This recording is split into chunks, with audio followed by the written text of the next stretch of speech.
And happy almost sleeve birthday to me. Tomorrow is my sleeve anniversary, the 1 year point since my sleeve surgery. February 4th, 2015, I had my surgery at McGee Women's Hospital in Pittsburgh, and my surgeon was Dr. Anita Corkless. So, boy, a lot has happened in 1 year. I wanted to show a few things that have really helped me be happy during this time and be successful, because it's not all the surgery. Here's one thing. This is my protein powder that I use, and I still use it. It's egg protein powder, and it has stevia in it. Now this is, for 1 scoop, it's 100 calories, and of that 22 grams of protein. And I'm just now getting around to making my protein shake. I make it with about a cup of water, a cup of unsweetened cashew milk, and then I throw in some of the coffee, and I mix it up. It's a good shake. It's a good drink. And I find that it also helps, makes you go to the bathroom. It's not the cashew milk, because I've taken the cashew milk out and it still has that effect. Here's another thing that I like. I hate to even talk about these, because every time I talk about these, they end up running out of them at my store. The Ostrims are really amazing. I have a lot of digestive issues, and these don't cause any problems for me. 88 calories, 14 grams of protein. This one's beef and elk. I also like the ostrich ones. I like the teriyaki because I don't handle spicy stuff very well, and they have some that are hot. This, I live on this. You know, some of the things that I have mixed, you know, like I'll still have cereal and milk, but I put stevia on it, and I don't have it very often. It's a lot of carbs in it, but you know, I don't run from carbs like I maybe used to. Here's another one. I add this to my coffee. I drink my coffee black, but I sometimes put a little bit of this. Sometimes I can even put it in my protein shake, just a dab, you know, and it gives it a flavor. I drink my coffee black, but I kind of like this stuff. Sorry, I got a puppy, and it's chasing the cats. So these are things that I find to be really helpful, especially this. These, you can throw a couple of these in the car or even in my purse, and then I don't get caught out driving past fast food places and having a hard time.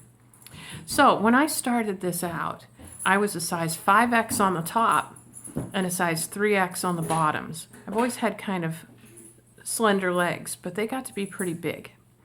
My waist size going around me was just like a 1/4 of an inch shy of 60 inches. That's 5 feet around. Now my waist is about 34 inches, so that's a big drop. Puppy. Gonna be a big dog. So I started out at 298 pounds, Dave's surgery, and that was like 2 years after I'd been trying to lose on my own. Dave's surgery, I weighed, well, when I started with my surgeon, I was 274, and Dave's surgery, I was 263 on their scale, but I go by my 256 number that I saw on my scale. It's weird, because now when I think of my weight, I think in the 180s, 170s, whatever, but I never put that 2 in front of the number, whereas before it used to be, I couldn't imagine my weight without a 200 number in front of it. So a week or so ago, I saw 177 on the scale, and that flitted by completely. So I'm right around 182. Here's what happens with me. I lose a couple of pounds, and then I shoot back up to where I had been, and I hang out there for a while, and then I lose those couple pounds again, and then I'll shoot back up a little bit, and you know, it goes like this. I could drive myself insane getting on and off the scale. So what I found is it's better for me to weigh in once a week and to count that weight and not to freak out about it. But still I do. I still freak out all the time. So 182, and now I know that probably by this time next month I might be seeing 175 on the scale, but certainly I'll see 177 again. I am 5'8" right now. I used to be 5'11". The surgery has not caused me to shrink. Life. I consider it recoil. Like I went, and I shot up really tall, and then I just recoiled a little bit. So I've lost 3 inches. This has been over a long period of years. I'm 51 years old, and now I'm 5'8". So for me, it's hard to see where I'm going to fall on the BMI scale. Do I take the height of somebody who's taller? Do I take the current height? Who knows? I take my current height. Even though I know that my head is the head of a person who's 5'11". I have big, long hands. I've got this enormous reach, and I've got size 12, well, now size 11 feet because they shrunk. So I just go with this current height, 5'8".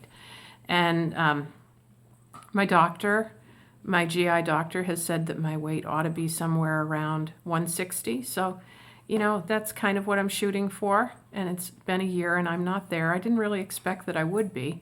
My little calendar thing that I have has me on a track toward May or June, depending upon, you know, what I do as far as hitting a goal. But we all know that the goal is not the goal.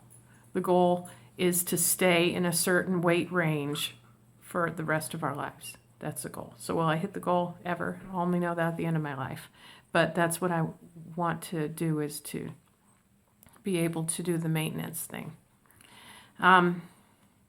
Let's see, every day I walk for at least a half an hour, and I swim for half an hour in the pool, you know, sometimes over, but, you know, whatever. I was talking about sizes, so I've gone from a 5X down to a firm 12 jeans with a button. I have a huge muffin top, but you know what? That's going to go away. I know how this works. You know, I squeeze into it so I can barely fit into it. And then in a month, I'm going to be like, man, I got a handful of jeans that I can grab and pull away. So that's pretty awesome. Hair, we talk about hair all the time. This hair that I've got, I used to have like twice the amount of hair. 2 things have happened to me. One is the surgery, which caused me to have a lot of hair drop, but it's grown back now.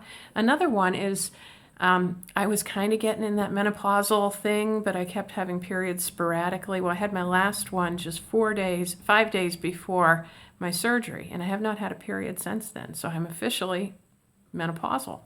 And, you know, that causes hair things. It's not as thick as I would like up toward the roots and stuff, but I'm happy with it. I actually feel like it's growing faster now than it did before. I feel great. I can't tell you how great I feel. Sometimes when I'm walking my dogs, I just decide to run. And I run down the road, you know, and I don't feel awkward. I just run. I run until I don't want to run anymore, and then I walk. And it feels so great to be able to do that. It feels so great to tie my shoes and not have a problem, not have the tie on the shoes when I tie my sneakers, not have the bow off to the side. Now it's nice and in the center.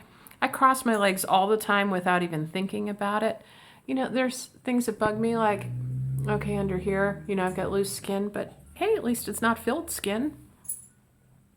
It doesn't bother me. I have a lot of loose skin in different places, and I love it because it's not filled skin. And it seems like as time goes by, my skin is springing back. Hang on a sec. Okay, let's see if I can do this. Okay, here's the arms, and I've lost a lot of weight in the arms. Look at that. I got a muscle there. I got a little muscle there. See that? Urgh. Isn't that cool? Now, I do have a little bit of jiggly skin in here, but, you know, not bad. Not bad. I didn't carry a ton of weight in my arms, but, you know, honestly, I'm thrilled. Would I do it again? In a heartbeat. Here's what I want.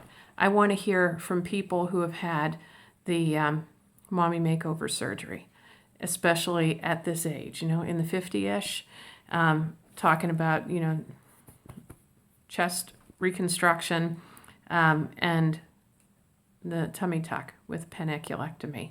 So if anybody can give me any advice on that, I can't even go in and have an estimate done through my insurance until I'm 18 months post-op, so that would be July. So, but I'm thinking about it. I'm thinking about how brave am I? How long does the pain last? Do you have a good result? Infections, you get infections and stuff.